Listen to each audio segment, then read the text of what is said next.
Welcome to the Stripped Club, the podcast that strips away the noise and dives deep into the real, raw conversations every man needs to share.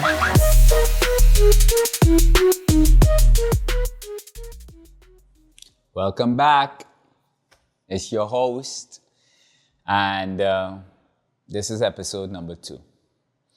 Now, if you're just joining me for the first time, kudos, thank you, welcome. But I would invite you to go back and check out episode 1. See, I opened up about my relationship with my father, and that silence that shaped me, and how it set the tone for many of my struggles and behavior that I'm going through today as a man.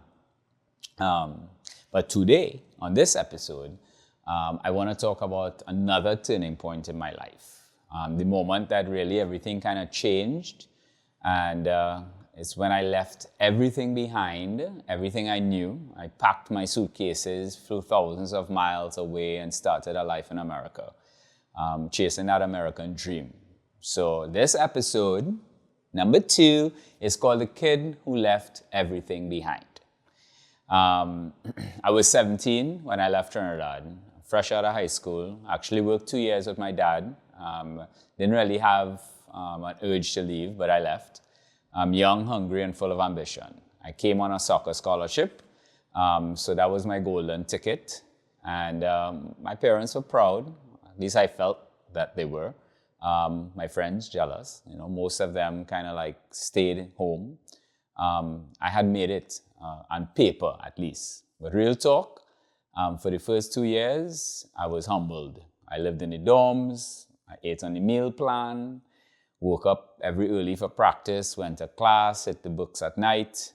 Just your average college athlete, trying to keep my grades up and eligibility up so I don't get kicked out and sent back home. Meanwhile, my boys, well, they had cars, they had jobs, they had money.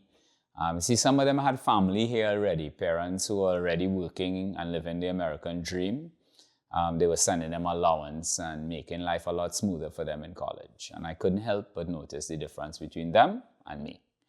And that's when that comparison crept in. See, I started to feel it. Why can't I have what they have? I started to judge. I wasn't bitter. I was curious. I just wanted more.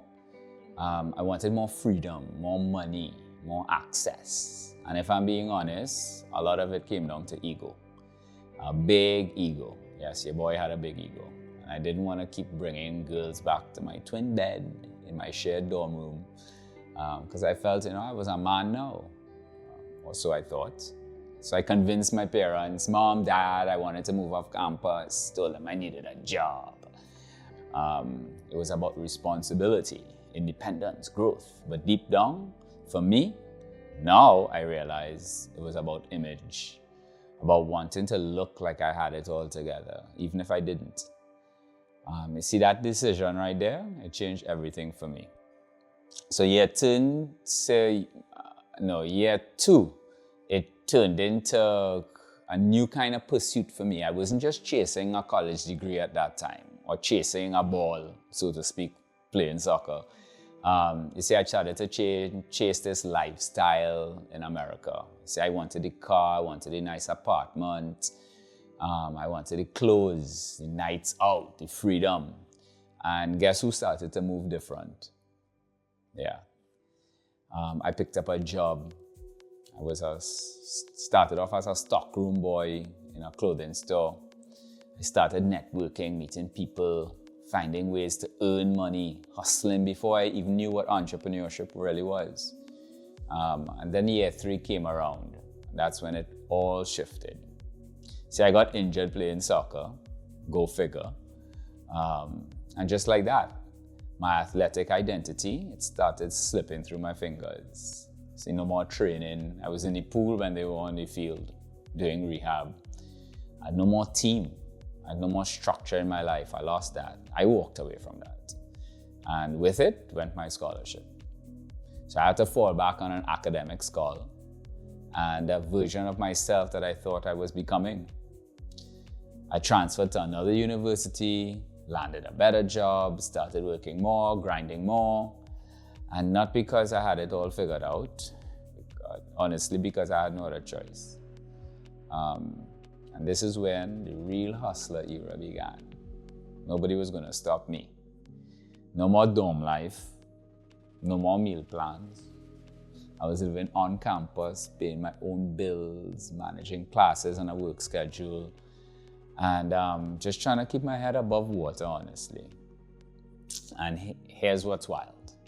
You see that pressure, that responsibility, kind of actually started to feel like power, right? I started seeing opportunity in everything. I realized I had a knack for business, for marketing, for bringing people together and making things happen. So what started as survival actually turned into strategy. But make no mistake, guys, I was lonely. It was lonely. You see, when you're that young and everyone thinks you're doing big things, no one checks on you to see how you're really doing. See, I was putting on the face. I was telling people I was good, bro. But behind the scenes, I was slowly getting exhausted, slowly burning out, still trying to figure out who I was outside of all emotion. And that's what I want to say to every young man out there grinding now. Be careful not to confuse movement with meaning. And just because you're busy doesn't mean that you're building. Just because you're surviving doesn't mean that you're thriving. See, I spent years running, chasing things that look like success, trying to live a lifestyle that was really mine, trying to be a man before I even figured out who Asa really was. But with all of that craziness came some good news, right? That experience, those college years, it gave me grit. It forced your boy to grow up fast. Speeding. It taught me how to flip pressure into purpose. And even though I got lost in the pursuit, I found my grind, my voice, and my fire. So if you're listening to this right now, and you're in that same season, trying to find your way, trying to become somebody, trying to keep up with a version of your life that looks good on Instagram, you know what I'm talking about.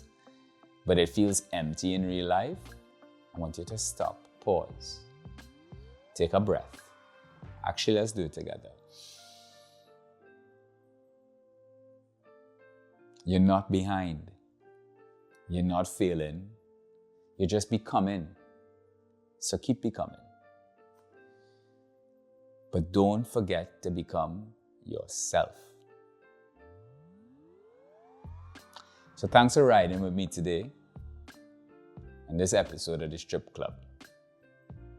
Hope to see you next week for the episode where we're diving into love. Or at least what I thought was love. It's called Drum Roll, because I know you're coming back with this one. When love feels like a prison, and it's going to get real uncomfortable. But that's the point, right? We came here to get stripped down. So until then, my friend, stay grounded, stay growing, and as always, stay stripped.